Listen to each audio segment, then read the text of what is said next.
Hi everyone, good evening everyone. ఎలా ఉన్నారు? బాగున్నారా? నేనైతే ఈ విధంగా ఉన్నాను. ఈరోజు ఈ విధంగా రెడీ అయిపోయాను. ఎందుకంటే పక్కన అమ్మాయి బయటికి వెళ్దాము అన్నదన్నమాట. తను ఏదో షాపింగ్ చేయాలంట, తన కోసం నేను బయటకు వెళ్తున్నాను.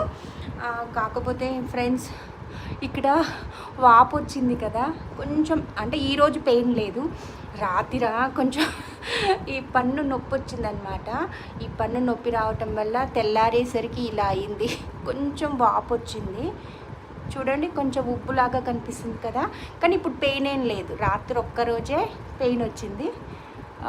భగవంతుడి దయ వల్ల, అంటే నేను ఏంజిల్స్కి చెప్పుకుంటాను కదా, ఆ ఏంజిల్స్ మట్మాయం చేసింది ఆ పెయిన్ అనేది. సో నాకు ఇప్పుడు పెయిన్ లేదు, యూనివర్స్ దయ వల్ల. సో ఫ్రెండ్స్, నేను బయటికి వెళ్తున్నాను. నేను మీ అందరి గురించి, నేను ఒక్కరోజు కూడా నేను మెడిటేషన్ మొదలు పెట్టిన కానుంచి మన అందరి గురించి ఖచ్చితంగా చెప్తానన్నమాట. ఎందుకంటే మనిషి ఈ భూమి మీదుగా మనం పుట్టింది మనిషిగా పుట్టినాం. ప్రతి మనిషి మనిషే కదా. సో నా పర్పసే అన్నమాట, నా జన్మ అందరి గురించి ఆలోచిస్తాను. కాబట్టి అంటే ప్రపంచంలో ఎక్కడన్నా ఏ ఇన్సిడెంట్ జరిగినా కూడా వెంటనే నాకు కన్నీళ్ళు వచ్చేస్తాయి. సో అంటే నా పర్పస్, నేను పుట్టిన దానికి పర్పస్ ఏంటో నాకు తెలిసింది. సో అందుకోసమే మనందరి గురించి నేను ఎవ్రీడే ప్రార్థన, మెడిటేషన్లో చేస్తానన్నమాట.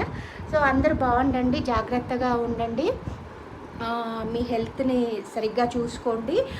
చెప్పాను కదా మొన్న హాస్పిటల్స్ గురించి. మనం హెల్త్ సరిగ్గా చూసుకోకపోతే హాస్పిటల్స్కి వెళ్తే వాళ్ళు హాస్పిటల్స్లో మంచివారా చెడ్డవారా అనేది మనకి తెలియదు. అందుకోసమే మనం జాగ్రత్తగా ఉండి టైం టు టైం తిని మన గురించి మనమే ఆలోచించాలి, పక్కనోడు ఆలోచించాడు. అందుకోసమే ధైర్యంగా బతకాలి. కష్టాలు అనేవి సహజం, ఎవ్రీడే ఏదో ఒక ప్రాబ్లం వస్తూనే ఉంటుంది. ఎందుకంటే మనం మనుషులం కదా. అందుకోసమే ఆ ప్రాబ్లమ్స్ కూడా మన సంతోషంలో ఒక భాగంగా మలుచుకొని ఎవ్రీడే, ఎవ్రీ మినిట్ హ్యాపీగా ఉండటానికి ట్రై చేద్దాం. బాయ్.